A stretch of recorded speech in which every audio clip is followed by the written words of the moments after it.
welcome back to another episode of the 3 Yards and a Cloud of Dust NFL podcast. I'm your host, Josh, and with me, as always, my co host, Jonathan. It's week one and the last day of the divisional breakdowns. Yep. Yeah, our divisional breakdown is coming to a close here on the day which starts the NFL regular season. So we saved, in my opinion, the best division for last. And that would be the AFC West. It's had some rough ups and downs over the last several years here and there, but overall it seems to be growing to be one of the stronger divisions in the league. Yep, and to start off the AFC West, we have the Kansas City Chiefs. Yeah, who were sat at a record of 14-2 last year. With a offense ranking of 1 and defense of 16. Yeah, and no surprise they had the top offense last year. The offense is incredible. They really kept everything together this season too, and they actually added a couple pieces to their defense. Yeah, I mean with Patrick Mahomes running your offense, you've got Travis Kelce, Tyreek Hill, Clyde Edwards-Helaire. Yeah. You've got, so many weapons on that offense. Yep. Obviously, they had Sammy Watkins last year, but he's moved on now to a new team. But let alone, we know we talked about this before, and I'm going to say again, even though Mahomes with that 12th toe when he was playing the Super Bowl, that Superman level ground throw into the chest, yeah, that was still incredible, regardless if it was called or not. Yeah, it was. He is just something special. That's all I can say. No, you can. I don't think anyone in NFL history has ever done that. No, I think he's the first one, and it would have been even more of history making if it was caught. Yeah, just think of Mahomes as basically Aaron Rodgers mixed with Lamar Jackson or Deshaun Watson. Oh yeah. He's a superior athlete in my mind. Yeah. He could easily be the best at the quarterback position. He could be a wide receiver. Man could probably play a tight end, unlike a certain other former quarterback that we know, who got cut after his first preseason game, mind you, because he whiffed on a huge block. Yeah. But I digress. So we're pretty much of the like mind here that obviously the Chiefs are going to win the division again this year. But they'll probably go 13-4. Yeah. But they did kind of rework their offensive line a little bit. They did lose a few players on defense. So we are translating that into maybe a couple more losses. But I do see them, if they end up clicking right off the back and they're able to keep it up, I see them still going 14-3 and just losing that extra game. No, here's the thing. The only reason I'm saying that they are going to lose those extra couple of games is because right now, on paper, the Raiders' defense is a lot better. No, I know. I'm just saying I'm saying if they're able to click. Yeah. Regardless if they lose to the Raiders one game, that won't really change how they're gonna beat all the other teams. But I'm also seeing that the Chargers almost beat them both games last year, just like the Raiders. The Raiders did beat them both games, or though they beat them one game last year, but the Raiders came extremely close to beating them both games. And the Chargers played extremely well against them under Justin Herbert. Yeah, so we're definitely going to have to wait and see how they play out fully. Yeah, that's basically why we're just saying that they're going to lose a couple more games this year, because on paper right now, both the Raiders and the Chargers are a lot better than what they were last year. Yeah, so which takes us into our second team. The Las Vegas Raiders finished last year at 8-8, 500, which was still yet a better record than what they had a couple years ago. Well, yeah. They've been improving each year under John Gruden. Obviously, they're not improving the way they would like because they're missing the playoffs still. They haven't been to the playoffs since 2016. And we all know how that ended. Tragically, Derek Carr had his season cut short in that game against the Colts where he ended up with a broken leg. Had to miss the wild card game where the backup came in and just could not perform well enough to get them past that first round. Yeah, and I think if Cole stayed in, they would have been able to move on. Yeah, I definitely. If Carr hadn't obviously It still would have been broken close. his leg, I say it still would have been close, but I think Raiders might have been able to edge that out. I don't know. Well, okay, I agree it would have been close, but I think you would have seen a little bit more Raider dominance, especially on the offensive part. You would have seen the offense moving better. Yeah. Because they'd already beaten the Texans once that year down in Mexico, and they handled them pretty well. But the fact is, obviously, it didn't translate. No. So I mean, you lost Carr, and that cost them. It really did because the backups just were not good enough. Nope. So, which takes us into. But the Raiders last year had an offensive ranking of 8th, so meaning they had a really good offense. Oh yeah. But once again, their defense is what failed them at 25th. So hopefully the pickups they did for their defense would actually help them. Yeah, and honestly, I think the whole woes of the defense was epitomized in that Dolphins game last year, where you had basically they had the game won. The Dolphins pulled Tua. They put Ryan Fitzpatrick back in. And a face mask. And, well, not only that, but Ryan leads them downfield, scores, gets them close. Then, on their next drive, when the Raiders are basically, they've got them locked up. They have it if they just play this next play right. And not only do they blow the coverage on the receiver, but Arden Key hugely face masks Ryan Fitzpatrick. And so, Ryan just throws it up, just hoping. Yeah, and that leads to the blown coverage that I was talking about, where the receiver was able to get onto the sideline, catch it, go out of bounds, stop the clock, gave him another chance to get close and get that field goal. Yeah, that won the game. It ended up being bad for the Raiders because of that. Yeah. Now, you and I do have a little bit of a difference of opinion on where the Raiders are going to be this year. Yes. I have them in at 10-7. I see them winning a couple more games, but I really don't see them going more than really 10 unless their defense can actually stick. Yeah, and that is where we agree. I have them at 11-6.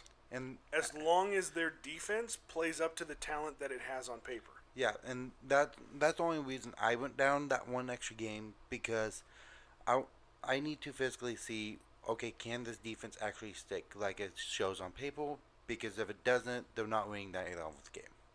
Yeah, and I can completely agree with that assessment, because if for some reason the defense has another big letdown, I easily see them dropping to 8 or 9 wins only, which I'm hoping. Obviously, the Raiders being my boys, I don't want to see that happen. I want to see them perform. I would love to see them back in the playoffs, even if it's just a wild card, because I don't expect them to take the division from Kansas City anytime soon. Oh, no. But I would love to see Raiders and Kansas City go head-to-head in the playoffs. They had 2 really good games against Kansas City. Obviously, it wasn't great defensive-wise in both games, but offensively, they kept up with Kansas City, and that gives me hope. Yeah. So if that defense can just get its shit together, get out of its own way, they may actually have a chance of making playoffs. Really. I could easily see the Raiders taking both games against the Chargers, both games against the Broncos, and splitting 1-1 with Kansas City, but the games being close. And I would easily assess the Kansas City Chiefs at the same thing. They split 1-1 with the Raiders, but they go 2-0 against the Chargers and the Broncos. Yeah. So I hope to see a fight for the division late in the season. That would be awesome. Oh yeah, definitely. But I'm also not willing to just outright say the Raiders gonna, just dominate this year. Oh no, I gotta see a few games first. Yeah, and because we know that the Chiefs are really good on paper and on the field. We've seen that time and time again. So now it's time for the Raiders. Can they actually live up to their expectations at this point? Yeah. Which takes us into our number 3, which is the LA Chargers, Mm-hmm. whose record last season was 7-9, with an offense rank of ninth and a defense of 10th. They were both in a top 10. Yeah. I mean, and a 7-9 record's not terrible. Obviously, it's not a winning record. It's not even a 500 record. But I'm like, But when you're talking about a brand new quarterback, a brand new quarterback and rookie quarterback, mind you. yeah, coming in and taking over, that's good. But it's like you had two top 10, not only offense, you had it in defense too. Yeah. Which I'm sorry, you should have at least been 8-8. And I was surprised how quickly Justin Herbert had that offense rolling that last season. Yeah. He came in and shocked a lot of people. Oh yeah, Like, definitely. I don't think anybody ever denied that he was going to be good, but I don't think anybody expected him to be That good that quick. Oh yeah. And so, like I said, he got that offense rolling really quick. It was the defense that had a few letdowns early on in the season, especially that game against Kansas City down in LA. Yeah, and they did get a couple of those holes filled. Yeah. Which they needed. And I think they added one or two more offensive players, if I'm correct. Well, they let go of Hunter Henry. Yeah, they let go of Hunter Which Henry, is a little surprising. but they also brought in a couple new people. Yeah. On offense. So yeah, I don't exactly remember who it was, but I mean, they kept a lot of their core pretty much the same. So you kind of can expect the same level of output this year. But I see them, which goes into kind of our prediction of what they'll go, and that's 9-8. Yeah. Because they do have the potential to get up into where they need to be, and I think with losing that one big key player, I think the players they did bring in hopefully filled those spots so they could get to that spot. Yeah, and the thing is too, they have room to rise up in the standings as well, especially if the Raiders defense once again fails to perform. So you could see them improving one or two games. I don't expect them to win more than 11 games next year or this year, just because you have that looming of Kansas City in the way. Yeah. And the Chargers do tend to struggle from time to time. It kind of happens. So they've got a new defensive coordinator this year as well. So we may see some early struggles on with that one. So that's kind of why we're giving them those extra couple of losses off the bat. But here's the thing. That number 2 and 3 spot in the AFC West is going to be interesting this year. Oh yeah, definitely. It's going to be a fight for that second spot, I think, honestly. Which takes us into our fourth. Which is the Denver Broncos. Which we actually did find out some good news is that Bridgewater will be taking over as a starter. Yeah, he has won the starting job. Now, the Broncos last year finished 5-11 with the 23rd ranked offense and the 21st ranked defense. So just kind of bad all around. Which is surprising because you still have guys like Bradley Chubb and Von Miller on that defense. Yeah, but they need extra players around them to help them out because they were pretty much the only two really doing anything. They did kind of gut their offense last year.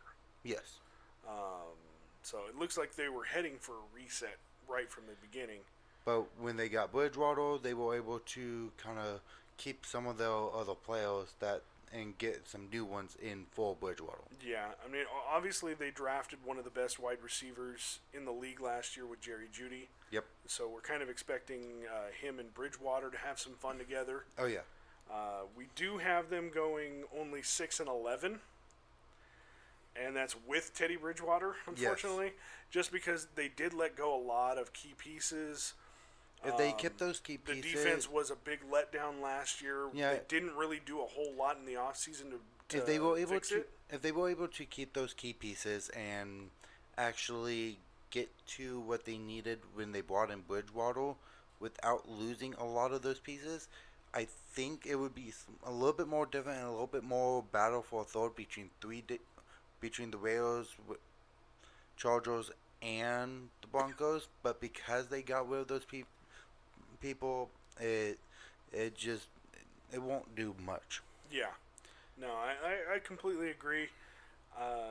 I don't see them improving all that much. Like I said, we gave them the extra game, and that was it. Yeah.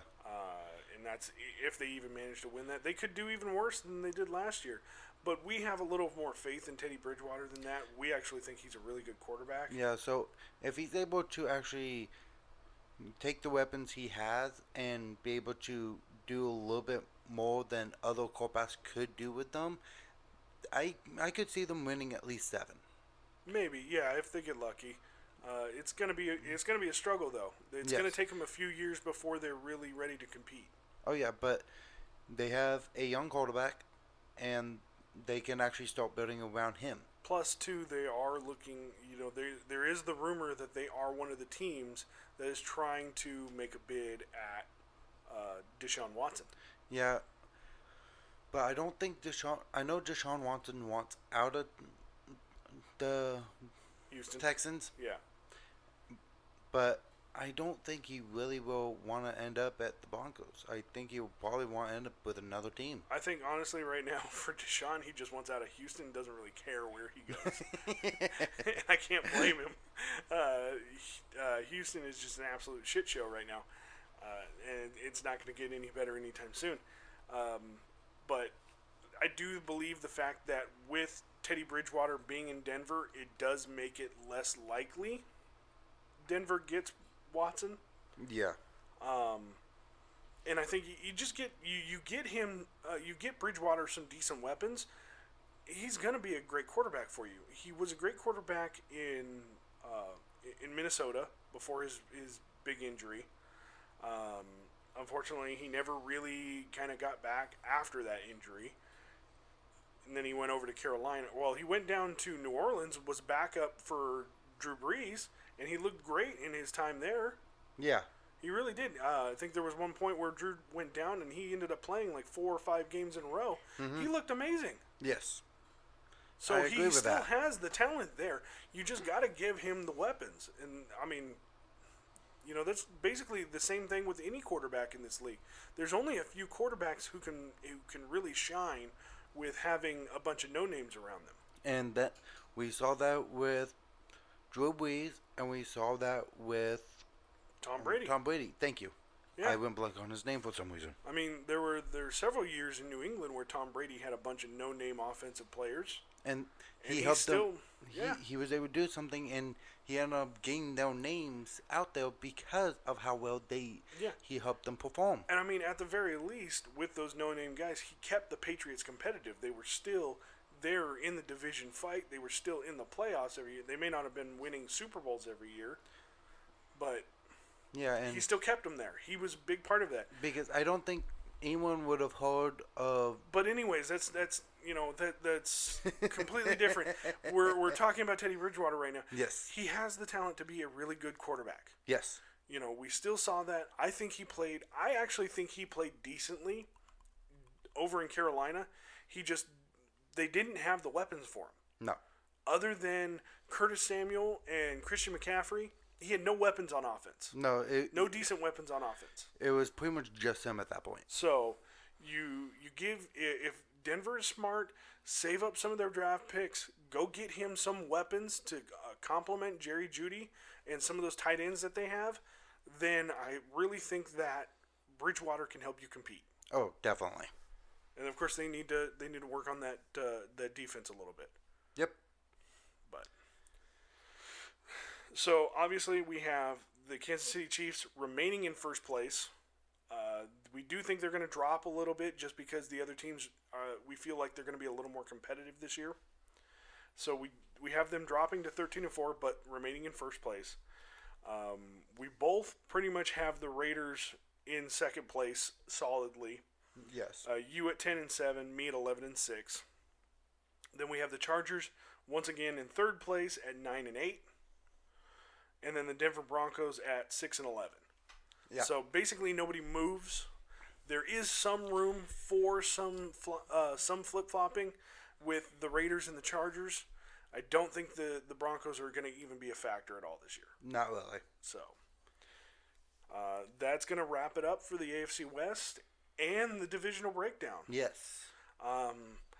One thing real quick, I do want to apologize. Obviously, this was not the divisional breakdown we had originally promised or that we even originally hoped to do. This was a much more scaled back version of it. We probably didn't talk a lot about some of the key things that we should have talked about. But we did want to give you guys something just to kind of show that, we do pay attention to football. We are big football fans. Obviously, we wanted to give you more content. We've been wanting to do something big for you guys for a while, and unfortunately, this was the biggest we could do. Yeah, because our schedule just didn't match up, and yeah. So we hope that going forward, this gives us a little more recognition, maybe grabs us a few more subscribers, maybe gets us to the point to where we can be monetized, to where we can do something far more in-depth for you guys. Yeah. We're going to need a little help, though. Yep. So if you're watching this video, if you like what you hear, then please hit that subscribe button. You do us a huge favor by doing that. Hell, even just leaving a nasty comment saying these guys have no idea what they're talking about whatsoever, or leaving us a like or a dislike even, that helps. It really does. But besides of it helping, it helps us get to where we want to be. Yeah. And we want to be able to make bigger and better content for you guys. Oh, yeah. And which takes us into our video that dropped with this one, which is the week one preview for the regular season. Yes. Yeah, where we highlighted 5 games from the week 1 of the regular season, gave our predictions on who's going to win, and we're going to go from there. Yep, and we'll be keeping track of that one for ourselves and come back to it about halfway through and see how we've done so far. Yeah, and please don't hesitate to leave a comment, whether it's good or bad. We don't care. We just want to hear from you guys. We want your opinion so we can, if we need to change something, we can put it in. Yeah, and we really want to thank those who have been consistently watching or who recently have started watching but have been watching every episode. We really appreciate your support. We thank you. We hope you'll continue to go with us. If you have friends that would like something like this, please don't hesitate to pass it on. The more exposure, the better. Like we said, the more people that are watching, the more people that are subscribed, the better it helps us to bring more content for you guys. So, and if you have any games you want us to look over for, like the upcoming weeks, put down the description and the comments, and we can work on getting those out at the same time. Yeah, and we also posed the question in the week 1 preview that if you guys would prefer us doing a longer video where we break down all the games instead of just 4 or 5, then please let us know if you want that. Yeah. But with that, we're going to go ahead and sign off for the day. We've had a long day here, recording several episodes, trying to catch up on a lot of stuff. But once again, I just want to thank everybody for the support and the listens. It means a lot to us. And until the next one, we'll see you guys later. Bye.